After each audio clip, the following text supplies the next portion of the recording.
We are with the Scott Pressler, Early Vote Action. How are you doing today? Look, I mean, I'm surrounded by thousands of patriots here in Detroit, Michigan, where we're going to flip this state from blue to red this November. Life is great. That's great. Do you want to speak briefly about Michigan, what you have going on in the state, why you're here, why we're excited to be in Michigan, specifically Detroit, and where we're at right now? Sure. Well, my organization is Early Vote Action, earlyvoteaction.com. Now, I've been focused on Arizona, Nevada, North Carolina, Pennsylvania, and Wisconsin. But tonight, we're doing our first fundraiser ever at the Cambria Hotel because I'm proud to announce that we're watching the polls, we're watching the energy of the grassroots, we're watching the voter registration, and Michigan is in play. And so therefore, we are expanding early vote action into the state of Michigan. So speak on that, on voter registration. What have you seen? What are the trends there? Because I've been watching and paying attention to your efforts. To be frank, it's quite amazing. Thank you. A lot of people speak about what they want to do, but you're out there in the streets actually registering people to vote. Thank you. So what have you seen in Michigan in regards to registering Republican voters?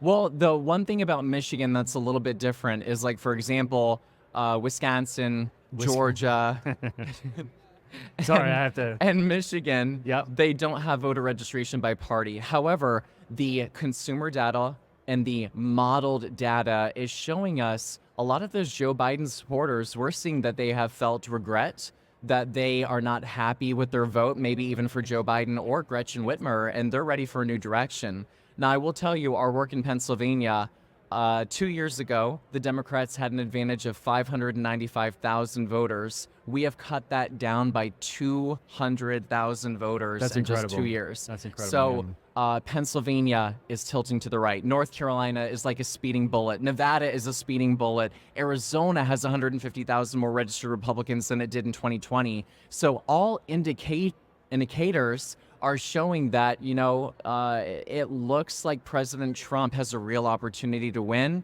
but we cannot take our feet off the pedal. So speaking of not taking our feet off the pedal, you have your Early Vote Action app.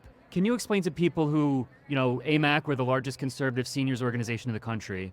Can you explain to those people what the app is, what it does, and how they can take advantage of using it?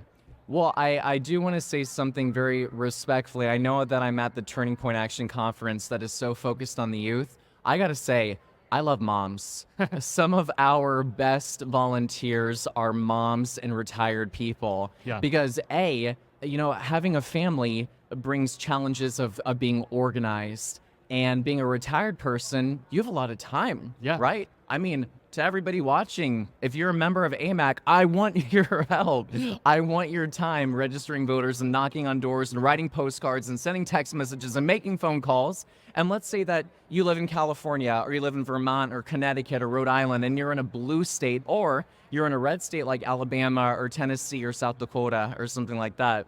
I want your help making phone calls, sending text messages, writing postcards into the swing states from your state. And that's something that we have volunteers all over the country doing in Pennsylvania right now, for example. So you can download the Early Vote Action app on your iPhone or Android, and it's free, and it's something that you have instant access to as soon as you put in your phone number. I don't have to cut you a walkbook. I don't have to cut you any list. You have instant access because we at Early Vote Action don't believe in the keep it small, keep it all motto. We believe in instant access for everyone. And what do you mean by that instant access? Instant access to what exactly when you say that? So you have data at your fingertips for every registered Republican based on where you live. Yeah. You have access to independent voters, Democratic voters. I mean, we're reaching out to members of the Jewish community. We're reaching out to registered Democrat males with a pro-peace and anti-war message. I mean, we are reaching out to non-traditional voting blocks and really courting their vote. I mean, we're even registering the Amish and former felons to vote. And I'm going to jail in the best way possible. In the best way possible. So I want to speak on that actually when it comes to the mail-in ballots, because on our side of the party, there seems to be, we've had some political infighting, it would seem, when it comes to day of voting versus the mail-in ballots, embracing the laws on the books, and you've been outspoken on that specifically. And I think you've received there's been a little, let's just call it some controversy, okay? Can you speak to the mail-in ballot situation, why you're working so hard on that, why it's so important? Certainly. Well, 2022 was the reason why I created my organization. Right. And I'm not here to be confrontational. I'm not here to fight anybody. But the machines in Arizona went down on election day. Yeah. That's factual. I'm not making it up. In Luzerne County, Pennsylvania, they ran out of paper ballots on election day. yeah. And furthermore, I know it sounds really stupid, but I mean, as Republicans, we like to live in the mountains for some reason. And so in Nevada, it snowed on election day. And where precipitation used to help Republicans, now Democrats have already early voted. They've already mail-in voted. They've already ballot harvested. So if something inappropriate happens on election day, it actually is doing more harm to Republicans.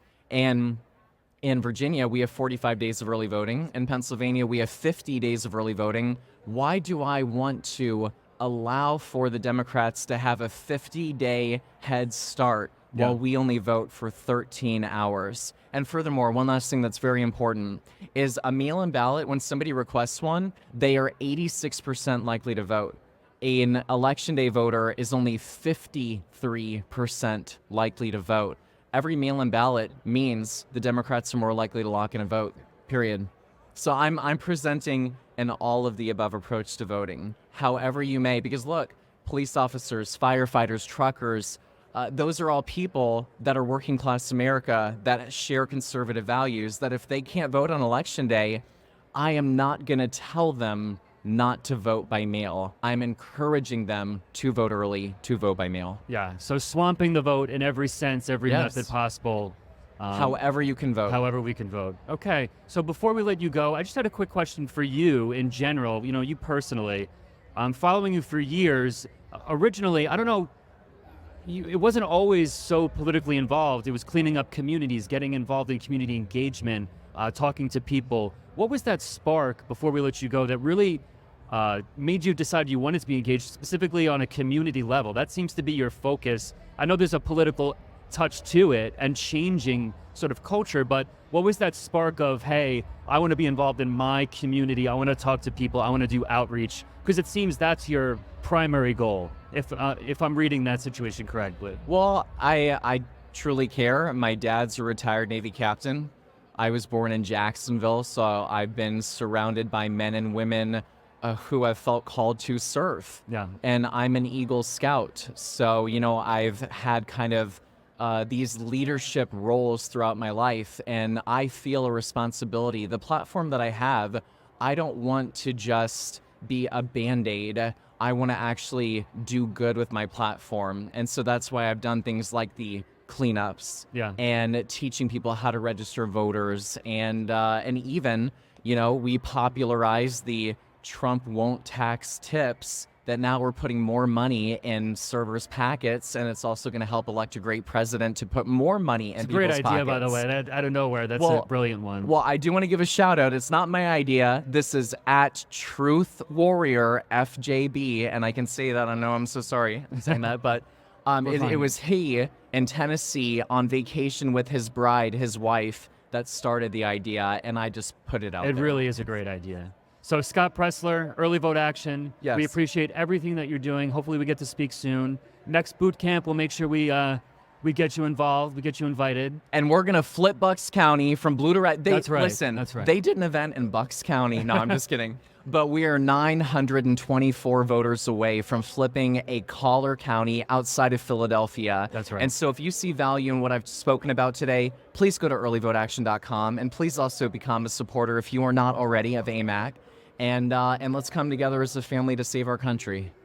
Love it. Scott, thank you so much for your time. Thank you.